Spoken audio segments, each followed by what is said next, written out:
കൂട്ടരെ ഇന്ന് നമുക്ക് നല്ല ഹെൽത്തി ആയിട്ടുള്ള ഒരു ബ്രേക്ക്ഫാസ്റ്റ് തയ്യാറാക്കിയാലോ. ഞാൻ കോടമില്ലറ്റ് വെച്ചിട്ട് നല്ലൊരു ഉപ്പുമാവാണ് തയ്യാറാക്കുന്നത്.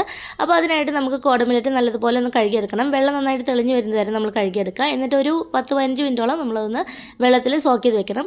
സോക്ക് ചെയ്തെടുത്ത് കഴിഞ്ഞിട്ട് ആ വെള്ളം വാർത്ത് കോടമില്ലറ്റ് ഒരു കുക്കറിലേക്ക് ഇട്ട് കൊടുത്ത് 1 കപ്പിന് 2 കപ്പ് വെള്ളം ഒഴിച്ചിട്ട് 2 വിസിൽ വരുന്നവരെ ഹൈ ഫ്ലെയിമിൽ വേവിച്ചെടുക്കാം. ഇപ്പോൾ കോടമില്ലറ്റ് റെഡി ആയിട്ട് വന്നിട്ടുണ്ട്. ഇനി നമുക്കൊരു പാൻ ചൂടാക്കി അതിലേക്ക് വെളിച്ചെണ്ണ ഒഴിച്ച് ചൂടാക്കിയതിന് ശേഷം കടുകിട്ട് പൊട്ടിക്കുക. കറിവേപ്പില അതുപോലെ ഉഴുന്നിട്ട് വറുത്തെടുത്തതിന് ശേഷം കുറച്ച് കപ്പലണ്ടിയും ക്യാരറ്റ് പച്ചമുളക് സവാള അതുപോലെ കുറച്ച് ഗ്രീൻ പീസ് കുറച്ച് സ്വീറ്റ് കോൺ ഇത്രയും ചേർത്ത് കൊടുത്ത് നല്ലതുപോലെ ഒന്ന് ഇളക്കി സോട്ട് ചെയ്തെടുക്കണം. പിന്നെ അതിലേക്ക് ആവശ്യത്തിനുള്ള ഉപ്പ് ചേർത്ത് കൊടുത്തിട്ട് 3-4 മിനിറ്റ് അടച്ചു വെച്ചിട്ട് വേവിച്ചെടുക്കുക. നമ്മൾ ഫ്രോസൺ ആയിട്ട് എടുത്തിട്ടുള്ള സ്വീറ്റ് കോണും അതുപോലെ ഗ്രീൻ പീസും ആയതുകൊണ്ട് പെട്ടെന്ന് തന്നെ അത് വെന്ത് വരും. ഇനി അതിലേക്ക് നമ്മൾ ആദ്യം വേവിച്ച് വെച്ചിട്ടുള്ള മില്ലറ്റ് കൂടി ചേർത്ത് നന്നായി ഇളക്കി കൊടുക്കുക. ടേസ്റ്റ് കൂടാൻ കുറച്ച് നെയ്യും കൂടി ചേർത്ത് 3 മിനിറ്റ് അടച്ച് വെച്ച് കഴിഞ്ഞ് എടുക്കാം. നല്ല ടേസ്റ്റി ആയിട്ടുള്ള ഉപ്പുമാവ്.